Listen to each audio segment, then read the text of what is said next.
Secretos de Necochea se ha mudado a Los Pinos, un lugar espectacular. Tomate, comete un alfajor, querés cenar, almorzar, Los Pinos. Pero vinimos acá porque es el inicio del Parque Miguel Lilio, más de 600 hectáreas de verde, hasta con generación de energía eólica al final del mismo. Así que aquellos que puedan seguir disfrutando, hay que hacerlo. ¿Y por qué dijimos energía eólica? Porque precisamente en estas horas, y nosotros queremos dar alguna explicación al respecto, de este famoso impuesto al viento en las empresas de energía eólica. Lo habrás escuchado. ¿Cómo impactaría este proyecto de inversión, de alguna manera, de los establecimientos del impuesto al viento, en este caso en la provincia de Chubut? Esa para muchos es una alternativa negativa en el desarrollo de los proyectos, porque generaría lo que muchas veces decimos la inseguridad jurídica. ¿Qué implica? Especialmente teniendo en cuenta que se trataría de una imposición contraria a la ley de fomento de las energías renovables y que a su esencia el objetivo era incentivar el uso de los recursos renovables. Sin embargo, el mayor impacto, ¿sabes dónde terminaría? En nosotros, los consumidores. Pues tendríamos que trasladarse ese costo por parte de las empresas sobre el precio de venta de la electricidad, según lo dispuesto por la misma ley. O, en otro caso, sería un costo que pagarían todos los contribuyentes de ese incremento de precio que finalmente fuera subvencionado por el Estado. Las opciones son las mismas. El aumento termina de alguna u otra forma en el consumidor. En ambos casos, como decimos, este motivo, por ejemplo, que los consumidores de electricidad, podemos decir o nombrar cualquier empresa, pero cualquier provincia, pero digamos Santa Fe, terminan los contribuyentes pagando el impuesto al viento que decidió poner un gobierno, en este caso de Chubut, o que los contribuyentes argentinos deban financiar unos ingresos de los que se benefician tan solo los habitantes de una provincia y en toda la nación. La imposición de un tributo de esta naturaleza, en principio, está en contra de la ley, que plantea precisamente los desequilibrios territoriales que la propia ley ha querido evitar. Sin embargo, pareciera que no. Ahora la pregunta es, ¿cómo resultó en otros países el establecimiento de un impuesto que grave a un recurso natural? ¿Saben qué? No hay antecedentes. Sinceramente no hay antecedentes en el mercado y en el mundo donde el recurso eólico como elemento de la naturaleza que es accesible a cualquier habitante del planeta haya sido grabado con un impuesto.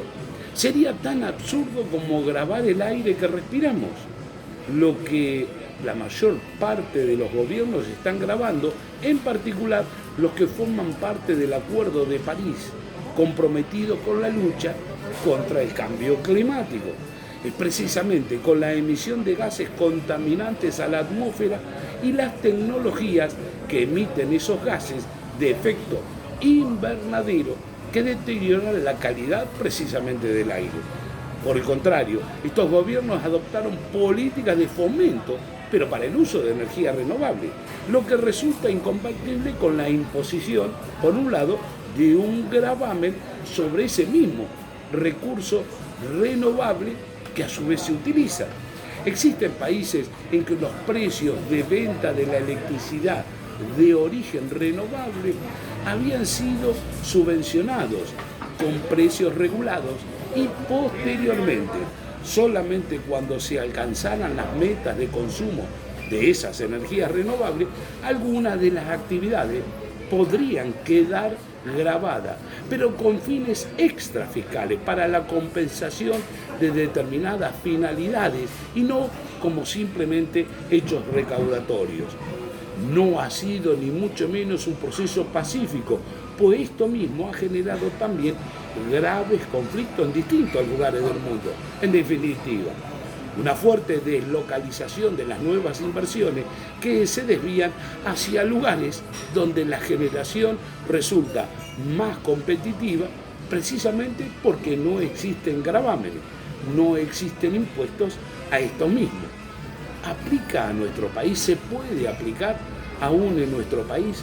No sería, en principio, el caso de la Argentina, donde los precios no son regulados, sino que se fijan mediante mecanismos estrictamente competitivos, lo que implica la necesidad de preservar el equilibrio económico subyacente en estos contratos que suministran electricidad, es decir, que sean respetados los integrantes durante toda su vigencia, pues ese es el pacto que hay entre las partes que intervienen, el que realiza la inversión y el Estado, y explica la prohibición de este tipo de imposiciones, cuyo quebrantamiento rompe ese equilibrio y genera profunda desconfianza en quienes no son los que tendrían que invertir, además de las graves contradicciones y desequilibrios territoriales y difícilmente compensables. Además, hasta el año 2025 no se habrán alcanzado las metas de consumo de energías renovables en la Argentina, por lo que desde la perspectiva de los inversores tampoco se vería razonable que se interfiera desde otros ámbitos institucionales en la política de apoyo en el cumplimiento de estas metas, mientras las mismas encima no se han alcanzado. Pero podríamos preguntarlo, ¿serían señales que faltan para garantizar la continuidad de las industrias? Argentina es uno de los mercados con mayor interés, está capturando inversiones internacionales, lo que se debe en gran parte a las políticas de fomento adoptadas y acompañadas por un modelo estructurado que ha permitido restablecer confianza y que a su vez materializa gran parte de las inversiones comprometidas. Es preciso afinar aún aspectos relacionados con algunos de los mecanismos y procedimientos del programa, que deberían un esquema tradicional que asegure la integración de la futura generación renovable en el sistema eléctrico que confiamos para poder concretar en los próximos meses y años esto que necesitamos. Ahora, la pregunta es, ¿el sector eólico está esperando nuevos inversores? Efectivamente, se está a la espera de una definición de la continuidad del modelo, que a nuestro entender pasa por cambiar ambos mecanismos para seguir generando volumen a un mercado que vemos con un enorme potencial y encima atractivo. En el último congreso desarrollado por vía virtual en septiembre de 2020 sobre energía eólica, LATAM 2020, los mejores profesionales del tema destacaron sobremanera el potencial nuestro de la Argentina, con la posibilidad de llegar a una potencia superior e increíble, 30.000 gigavatios, que en realidad podríamos no solo generar energía para todo el continente americano, sino, aunque sea también, ¿por qué no?, a través del hidrógeno verde que ya hemos hablado, para exportar a Alemania. Una cuestión es facilitar la inserción de nuevas tecnologías y promover desarrollos regionales con ayudas de diferentes tipos, entre los cuales usualmente destacamos lo económico y financiero, por lo que la relación de los precios y costos alienten a las inversiones a participar. Esto es perfectamente saludable, sobre todo con las energías renovables que van precisamente en esa dirección. Otra cuestión es si se corresponde o no que las provincias, como titulares del dominio originario de estos recursos naturales existentes, eso sí, en su territorio, tengan el derecho a percibir alguna retribución por disponer de esos mismos. El impuesto al viento suena feo. Igual de feo suena el impuesto al aire o el impuesto al agua. A primera vista no hay mucha diferencia entre uno y otro, y cobrar un impuesto o una regalía en relación al viento, llamémosle como queramos, termina siendo un cargo más que incremente su costo. Y este Este es el punto clave.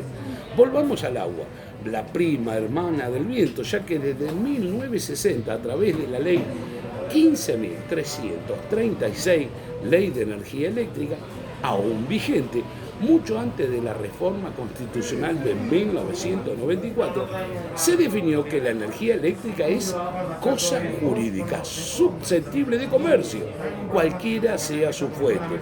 Artículo 2. Y las concesiones hidroeléctricas de jurisdicción nacional de esta ley, que naturalizó el pago de regalías por el uso de la fuente, artículo 15, inciso 9, o sea que hoy en día a nadie le extraña que las centrales hidroeléctricas estén en manos de un concesionario privado o del Estado, retribuyan a las provincias en cuyos territorios se encuentra la represa con un 12% del producido por la venta de energía y realmente en conceptos de regalías por la fuente de la procedencia de la misma. En el caso del agua ya tenemos el impuesto al agua, que evidentemente suena feo, pero es la realidad. Las provincias, por el recurso natural de energía eléctrica del cual se sirve la nación, recurso que valga la pena recordarlo, es absolutamente renovable. Y ya estamos, digamos, también en lo que es energía hidroeléctrica en la magnitud. Hoy no paga tanto, ya que la parte se lo usa para compensar los mayores precios de las otras fuentes de generación de energía, a fin de facilitarle su inserción en el mercado. De nuevo, el centro de la cuestión económico es costo-precio. Recordemos que en 1949 la Constitución Nacional, que tuvo corta vigencia, definió las caídas de agua, hidroelectricidad y demás fuentes de energía, con excepción de las vegetales, son propiedad de la nación, reconociéndole a la provincia el correspondiente regalía o sustento para estas ideas o consecuencias, la participación de la misma en las empresas hidroeléctricas. Conceptualmente, las aspas, en este caso de la energía eólica, y los álabes de la hidroeléctrica se mueven con el mismo principio físico. Habrá que ver si dichas regalías se podrán aplicar a pesar de la ecuación económica y financiera que una inversión requiere, a la excepción de los inversores y de las posibilidades. En todo caso, podría verse como la contribución solidaria de una provincia realiza hacia el conjunto de la nación y a la sociedad para facilitar dicha actividad. La pregunta queda en pie. Ya cobramos el agua. ¿Se cobrará el viento? Secretos de Necochea. Suscríbete.